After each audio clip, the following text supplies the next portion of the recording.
DBT link কিভাবে করাবেন? আমার আগের ভিডিওতে অনেকেরই এই প্রশ্নটা ছিল, কারণ অন্নপূর্ণা ভান্ডার পেতে হলে আপনার ব্যাংক অ্যাকাউন্টের সঙ্গে ডিবিটি লিঙ্ক বা আধার লিঙ্ক করানো খুবই জরুরি। এটা না থাকলে টাকা কিন্তু ঢুকবে না। তবে অনেক ক্ষেত্রেই দেখা গেছে কারোর কারোর অন্য অ্যাকাউন্টের সঙ্গে আধার লিঙ্ক আছে, কিন্তু অন্নপূর্ণা ভান্ডারের জন্য যে অ্যাকাউন্টটা দিয়েছিল সেই অ্যাকাউন্টের সঙ্গে নেই। সেক্ষেত্রে ওই পুরনো অ্যাকাউন্টকে বাদ দিয়ে নতুন অ্যাকাউন্টের সঙ্গে কিভাবে ডিবিটি লিঙ্ক করাবেন সেটাও বলে দেবো, এবং ফ্রেশ হলে একদম নতুন করে কি করে ডিবিটি লিঙ্ক করাবেন সেটাও বলে দেবো। এটার জন্য আপনার মোবাইলের গুগলে চলে যান এবং সেখানে গিয়ে সার্চ করুন এনপিসিআই।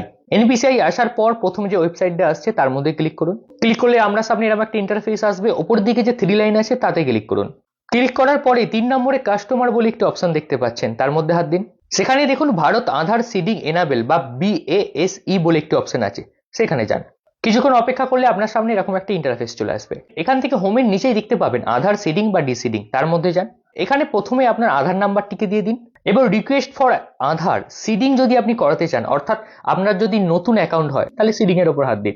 আর যদি আপনার আধার অন্য অ্যাকাউন্টের সঙ্গে লিঙ্ক অলরেডি আছে, বাট সেই অ্যাকাউন্টটা অন্নপূর্ণা ভান্ডার বা যুবসাথীতে দেওয়া নেই, অন্য অ্যাকাউন্ট দেওয়া আছে, তাহলে আপনাকে আগে সেই পুরনো অ্যাকাউন্টটা ডিসিডিং করতে হবে। তার জন্য ডিসিডিং এ হাত দিন।